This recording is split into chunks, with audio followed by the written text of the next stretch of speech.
What if everything you thought you knew about yourself was wrong? What if the key to your happiness, your success, your purpose was hidden in the parts of you you've been taught to ignore? Society has lied to you, telling you to fit into a box, to suppress your wildness, to be one thing when you're really 1,000. But Carl Jung, the rebel genius of psychology, saw through the bullshit. He didn't just study the mind. He cracked open the human soul and found the raw, untamed forces that make you you. And in the next 15 minutes, I'm going to hand you the map to unleash them. This isn't some fluffy self-help pep talk. This is about the 4 personality types that secretly run your life, the weakness that's actually your greatest strength, and the gritty, soul-shaking path to becoming the most authentic, powerful version of yourself. Buckle up, we're diving deep. Imagine this. You're born a universe, logic and emotion, reality and dreams, light and shadow all swirling inside you. But the world hands you a script. Be rational, be emotional, be practical, be visionary. Pick one and stick to it, they say. Except that's a trap. Jung saw it clear as day. He identified 4 primal ways we experience the world. Thinking, feeling, sensing, intuition, and said one of them dominates how you move through life. But here's the kicker. You're not just one. You're all of them, and the parts you buried are screaming to be let out. Let's meet them. 1. The thinkers. You're the razor-sharp minds, slicing through chaos with logic like a blade through silk. You live for reason, facts, solutions. Emotions? You'd rather not. They're messy, unpredictable. But deep down, there's a part of you aching to feel, to connect, to let the walls crumble. 2. The feelers. You're the heartbeat of humanity, guided by empathy and values. You feel everything, sometimes too much, and you bleed for people you love. But your heart's so loud it drowns out your head, leaving you vulnerable. 3. The sensors. You're the grounded ones, the builders, the now lords who turn ideas into action. You trust your hands, your eyes, what's real, but you're so locked in the present you might miss the horizon. 4. The intuitives. You're the dreamers, the seers, living in a world of patterns and possibilities. You see what's coming, but you trip over what's right in front of you because the details bore you to death. Sound familiar? One of these is your dominant lens, the filter you didn't even know you were wearing. But Jung didn't stop there. He dug deeper and found something wild. The part of you you're worst at, the one you avoid like the plague, is your golden ticket to transformation. He called it inferior function, and it's about to change everything. Picture a thinker. Let's call her Sarah. She's a data analyst, a wizard with spreadsheets, the kind of person who can solve a problem before you've even finished explaining it. But when her best friend breaks down crying, Sarah freezes. Emotions? She'd rather debug code than deal with that. Her inferior function is feeling, and it's like a locked vault she's terrified to open. Now imagine a feeler, say Marcus. He's a guy who'd give you the shirt off his back, who senses your mood before you do. But ask him to make a tough, logical call, like firing someone, and he's paralyzed. His inferior function, thinking, is his kryptonite. Sensors and intuitives have their own battles. Take a sensor like Priya, a chef who crafts dishes so perfect you cry. She's all about the moment, the texture of the dough, the sizzle of the pan. But ask her to dream up a 5-year plan. She'd rather chop onions blindfolded.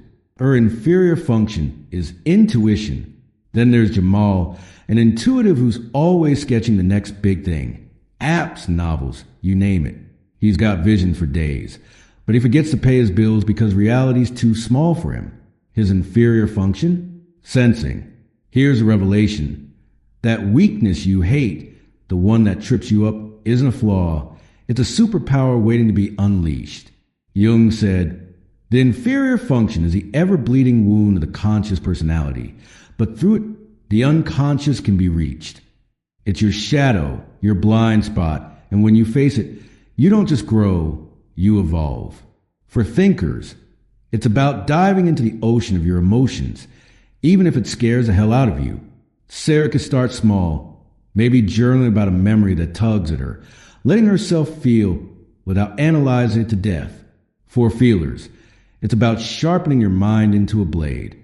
Marcus could practice saying no or tackling a logic puzzle to flex that rusty thinking muscle. Sensors, your growth is in the unseen. Priya could spend 10 minutes imagining her restaurant empire, letting her mind stretch beyond the kitchen. Intuitives, you need to get dirty in the now.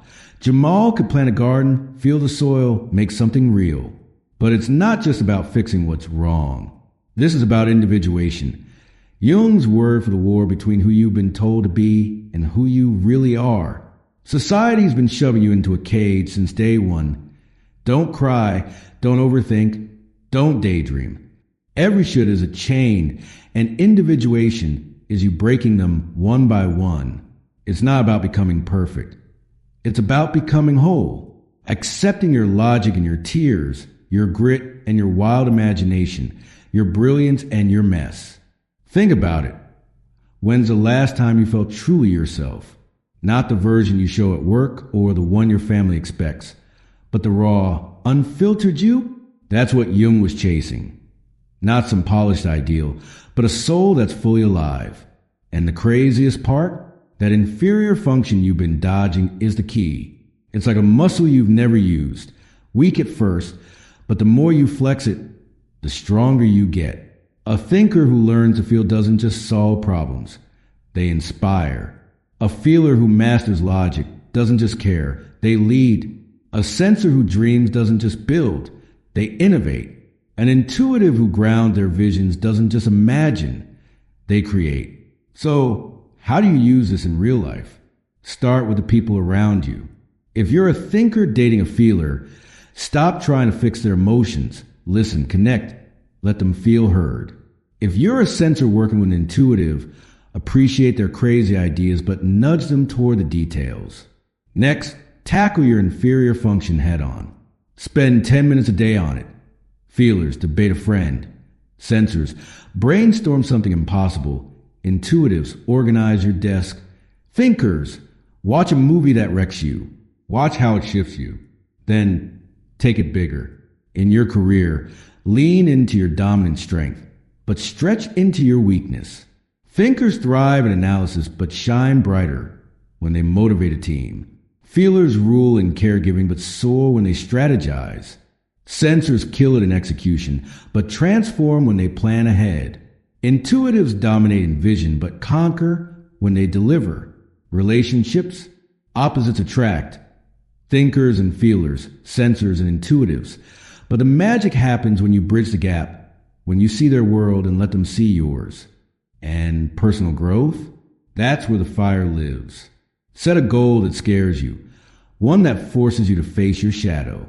A feeler could take a coding class. A thinker could join a poetry slam. A sensor could meditate. An intuitive could run a 5K. It's not about mastering it. It's about showing up. Jung said, your visions will become clear only when you look into your own heart. Who looks outside dreams. Who looks inside awakes. Wake up. Here's the deepest truth. You're not a type. You're not a label. You're a walking contradiction, a universe of possibilities. You've got the logic of a scientist, the heart of an artist, the hands of a craftsman, the eyes of an explorer, all of it. And that inferior function?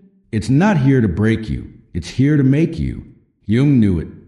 What you resist persists. Stop resisting. So, I'm challenging you. Right now, today, take one step toward your whole self. Maybe it's admitting a feeling you've buried, or chasing a dream you've shelved, or facing a fear you've dodged. Whatever it is, do it, because the world doesn't need more people playing small. It needs you in all your messy, magnificent glory. Jung's final gift to you. The world will ask you who you are, and if you don't know, the world will tell you. But now you know, so go out there and show them. You're not just a thinker, a feeler, a sensor, an intuitive. You're a force of nature. Unleash it. If you're still watching till now, congratulations. You're among the 1%. I have something powerful for you. Sigma's Black Book of Untouchable Power. It's an ebook that contains a forbidden secret knowledge that will turn you into the man others fear and respect. But this will be deleted soon. The elite don't want you to see this. Grab it in the description section or pin comment below. See you in the next one.